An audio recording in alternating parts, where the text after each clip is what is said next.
If there's one card out there that I've seen the most amount of comments and questions about over the past like 5 or so months, it's probably Ghost Reaper and Winter Cherries. There are so many people confused about why this previously competitive card is not seeing play right now and why it really hasn't seen play in quite a while. In today's video, I want to talk about where this card has been played in the past, then the two big reasons I feel this card is not seeing play right now, and finally I'm going to talk about if I feel this card could see play in the future. Just in case you don't know what Ghost Reaper and Winter Cherries is, it's a level 3 dark zombie tuner monster with 0 attack and 1800 defense. It's part of the Ghost Girl hand traps like Ash Blossom and Ghost Ogre and Snow Rabbit and several others.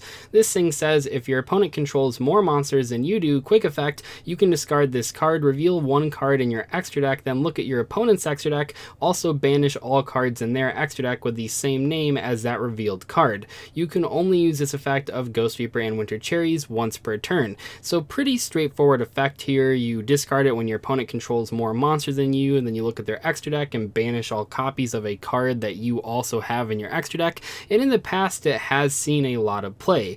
I can't possibly make an entire video where I cover every single time that Ghost Reaper and Winter Cherries saw success, but I will name a couple of the highlights over the years. For example, against Burning Abyss, you would banish Dante, and not only did that stop your opponent from summoning the Dante, but also it cut them off from Beatrice as well. In Burning Abyss mirror matches, but also just like all of the mirror matches for the cards I'm going to mention, whenever Ghost Reaper has been in the format, it's created a very awkward situation where neither player really wants to commit to the board first, just in fear of getting Reapered, which is kind of interesting. We saw this card get used against ABC Dragon Buster when ABCs were a top strategy because that deck is pretty much a pile of garbage without Dragon Buster. It's also very good against Spiral Double Helix whenever Spirals have been a topping deck, especially when they were like tier 0. Ghost Reaper and Winter Cherries was one of the best ways to beat that deck. Sometimes we've seen it being used against Firewall Dragon. Many times people were hitting the Link 2 monsters that got to the Firewall Dragon, but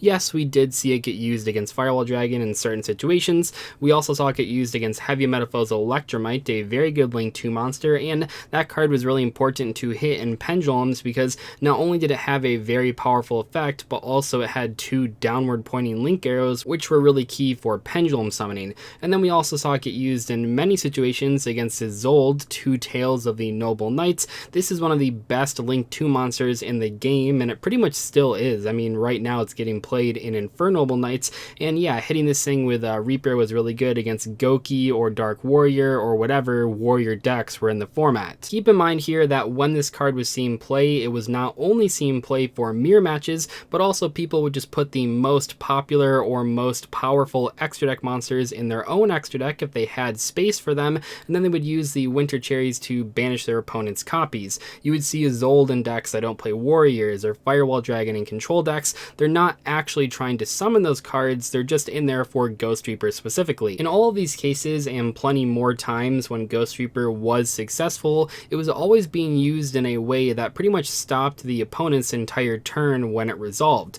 Ghost Reaper and Winter Cherries is not a perfect card, as we're going to talk about in a second, and while there are reasons that the card isn't being played right now, even in the past, the card wasn't always the best option for many players. This leads quite nicely into the two biggest reasons why I feel people are not playing this card right now.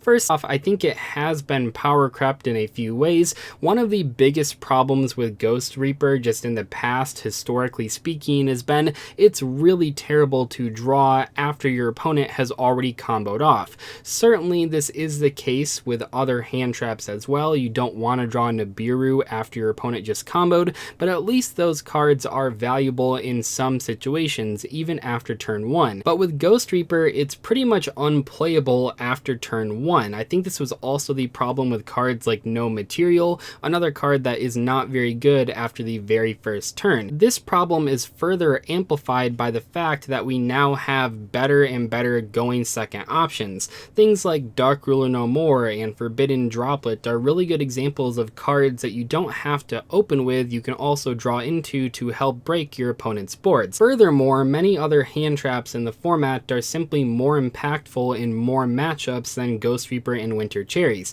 Things like Nibiru and Ash Blossom and Impermanence and Gamma Gamma, and even things like Effect Veilers, some old school cards, are all better against a wider variety of decks than Ghost Reaper and Winter Cherries. Ghost Reaper has usually seen the most amount of success when the deck that you're trying to use it against is very popular. Remember that Ghost Reaper and Winter Cherries is not just 3 spots in your side deck, it also takes at least 1 extra deck spot, but sometimes even more. Obviously in mirror matches you don't have to worry about that as much, but when this card has seen play in the past, I mean, we've seen people use like 2, 3, maybe even 5 or more extra deck monsters specifically for Ghost Reaper and Winter Cherries. The wider the metagame is, the worse this card becomes, and frankly the last couple of formats, maybe even more than the last couple, I mean maybe the last couple of years, have been pretty diverse metagames. The second problem though is that there's way too many cards in the same decks that you would want to hit with Ghost Reaper and Winter Cherries.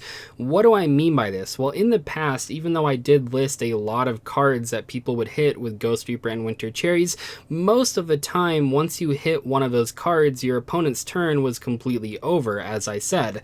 Nowadays though, especially in combo decks, which is where Ghost Reaper and Winter Cherries has seen the most success against in the past, those decks have so many powerful extra deck monsters that just stopping one isn't enough. If you Ghost Reaper Isolde, your opponent just summons Helki Firebrax. If you Ghost Reaper Helki Firebrax, your opponent just summons Anaconda. If you Ghost Reaper Anaconda, your opponent just summons whatever. There are so many powerful Link 2 monsters specifically that Ghost Reaper just isn't enough. It's much better to have a hand trap that outright stops whatever your opponent is trying to do, instead of just preventing them from making a play. And that is a key difference here, because if your opponent has 2 monsters on the field and you use the Ghost Reaper and Winter Cherries to remove the Helki Firebrax from their extra deck, well, they still have 2 monsters on the field and now they can just make whatever they want to. This is made even more complicated by the fact that you don't always know what your opponent's end goal actually is. For example, if your opponent has a Warrior Tuner and a Warrior non-tuner on the field, well, what do you hit? Do you hit the Isolde? Do you hit the Helki Firebrax? Which one do they really need the most? And in a lot of matchups, it won't even matter which one you do hit because they'll just summon the other one. But yeah, I mean, we see a lot of people playing Anaconda and Helki Firebrax in their decks, or Isolde and Helki Firebrax in their decks, and a lot of the time, while the Helki Firebrax is a really big piece of their combo, if you use the Reaper on that card, assuming you actually draw it, they might just summon something else and continue their combo anyway. Maybe they lose like 1 negation on their end board, but you still didn't really make a big impact when you could have just used a Gamma to stop their first Link summon, and hopefully they don't have extenders to make another one, or maybe you just play things like Dark Ruler or Forbidden Droplet to break the board after they make it. These days there are so many different powerful side deck cards that you could include in your decks, so you want to play cards that are good in a variety of matchups, and simply put, there are many other hand traps or just going second cards that have power crept Ghost Reaper in that department because they're better against more decks than Ghost Reaper ever will be. You simply don't have the extra deck space in every single deck to play Ghost Reaper because you need it to be good against so many different cards. So could Ghost Reaper and Winter Cherries eventually see play again in the future? I think the answer is yes, but I'm not really sure when that would be. I think it would take a pretty big restructuring of the format for Ghost Reaper and Winter Cherries to be good again. Right now there are just too many other better hand traps or better going second cards, as well as too many powerful generically good extra deck monsters that people play in their decks. Eventually though, when maybe Konami has banned some of those cards, which I hope happens, maybe we'll see a combo deck where it has one very important Link 2 monster that it has to summon for the deck to work, and maybe in that case Ghost Reaper will see play once again. Anyway though, thank you guys so much for watching today's video. I'll see you in the next one. Goodbye.